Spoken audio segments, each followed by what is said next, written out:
Tout de suite, on fait l'état des lieux aux Pays-Bas. Bonjour François Baudonnet, vous avez rendu visite à vos voisins, ils sont pas très loin, néerlandais, et si j'ai bien compris, là-bas, le logement c'est sacré, on bichonne sa maison du sol au plafond. Bon François, pourquoi est-ce qu'ils attachent une si grande importance à leur habitation, les Néerlandais ?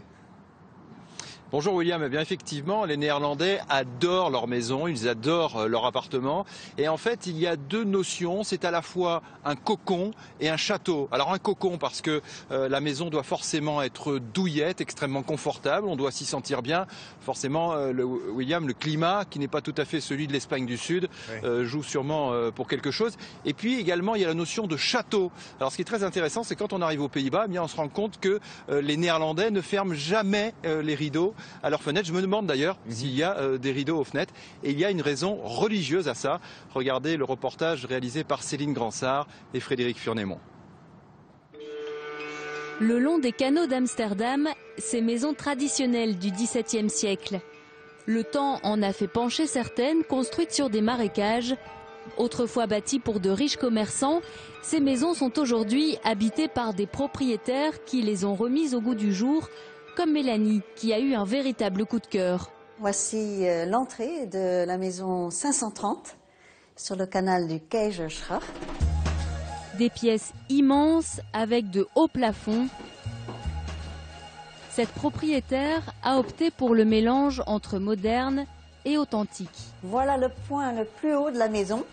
Et comme exemple du passé, vous voyez les crochets ici.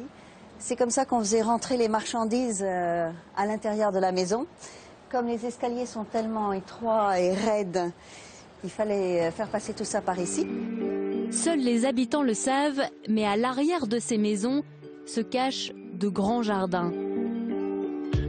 À Amsterdam, comme dans le reste des Pays-Bas, les rideaux restent ouverts en permanence. Une habitude qui surprend les visiteurs étrangers. De jour comme de nuit, des scènes de vie apparaissent aux fenêtres. Cette tradition remonte au XVIIe siècle. Les Néerlandais sont fiers de leur maison, fiers de leurs intérieurs et de leur mode de vie. C'est probablement lié à la principale religion du pays, le protestantisme. L'idée c'est, comme je n'ai rien à cacher, alors je ne ferme pas mes rideaux. Voici un appartement typiquement néerlandais, pensé pour apporter confort et chaleur dans ce pays du nord de l'Europe où les journées sont courtes en hiver et la météo souvent morose. Les Néerlandais essayent de compenser ce manque de lumière naturelle venant de l'extérieur par l'utilisation de différents types, de différentes qualités de lumière électrique souvent à l'intérieur ou même en utilisant des bougies pour créer des atmosphères. Autre lieu, autre atmosphère. Ici les maisons sont flottantes. Cette famille a choisi de vivre au rythme de l'eau dans la banlieue d'Amsterdam. Les chambres se trouvent 1,5 mètre en dessous de la surface. Nous sommes à l'étage le plus bas de la maison. Et comme vous pouvez le voir, le niveau de l'eau arrive ici.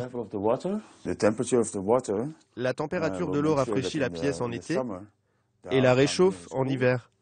La maison est donc isolée de façon naturelle. Vivre sur l'eau, c'est choisir des meubles et des matériaux légers, surtout ne pas avoir le mal de mer parce que la maison bouge, mais c'est aussi les vacances toute l'année.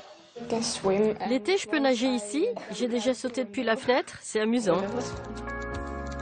Les Néerlandais investissent beaucoup dans leurs habitations pour qu'elles soient à la fois fonctionnelles et chaleureuses. Plus que de simples logements, ce sont les vitrines de leur bien-être. Et en plus, ils ont la courtoisie de parler très bien notre langue. Ça a l'air bien douillé, effectivement. François, il y a toujours, ou presque toujours, dans ce que vous nous avez montré, de l'eau autour. Je suppose que c'est voulu, non ? Oui, absolument, parce que, vous le savez, les Pays-Bas, en fait, c'est un pays qui a été construit et qui a été gagné sur l'eau. D'ailleurs, il y a 25% du pays qui se trouve sous le niveau de la mer. Alors forcément, près des maisons néerlandaises, eh bien, forcément, il y a la mer, où il y a un lac, il y a une rivière. Et ça tombe bien parce qu'en fait, les Néerlandais adorent ça. L'été, ils font par exemple du voilier sur les lacs intérieurs. Et l'hiver, évidemment, ils font du patin à glace. Et donc, j'ai envie de dire, une bonne maison néerlandaise est forcément à côté de l'eau.